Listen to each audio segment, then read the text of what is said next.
Very briefly, here are some of the main features of the worldview of the Christian, the Reformed worldview. I have already affirmed that the Christian worldview is biblical. It isn't the result of speculative, philosophical thinking. It is drawn straight out of the inspired Scriptures. And I have already asserted that the Christian worldview is God-centered. Centered on the triune God. It is a worldview of Him, through Him, and unto Him. It's not about man and man's happiness. It's about God and God's glory. In addition, the Christian worldview honors Jesus Christ as Lord. According to Colossians 1, God's one purpose with creation and history, all things in the language of the passage, is Jesus Christ. All things were made for Him. Verse 17.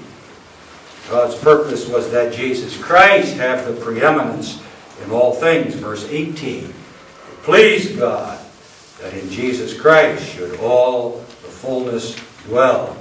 Verse 19. Is this not a grand worldview?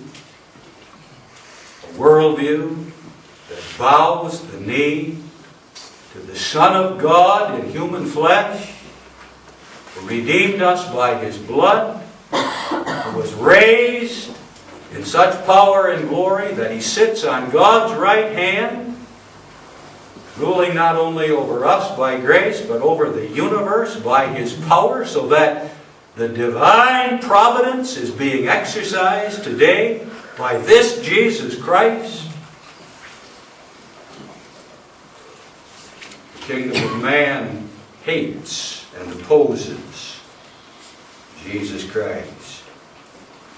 According to Revelation 19, verse 9, in the days shortly before us, in my judgment, the beast will gather his forces, all his forces worldwide, now I quote, to make war against him that sat on the horse, the white horse, that is Jesus Christ.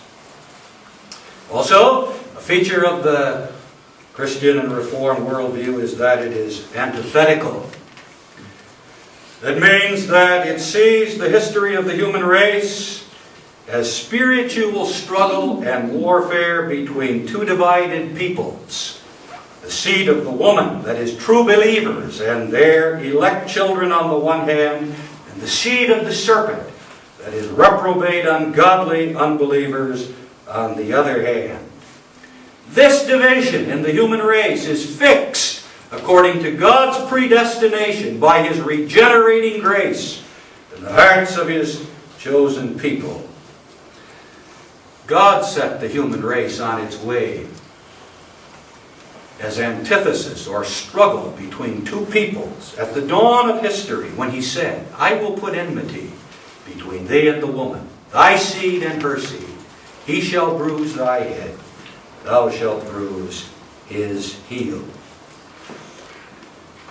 We're at war, we citizens of the city of God. We're under attack from the citizens of the city of man. And we on our part resist our enemies and counterattack with the Word of God. In contrast to this antithetical nature of the worldview of a Christian, we notice that the worldview of man today is clamoring for the removal of all divisions in the human race, and that the main virtue being promoted is the virtue of tolerance. Tolerance under the banner of the kingdom of man.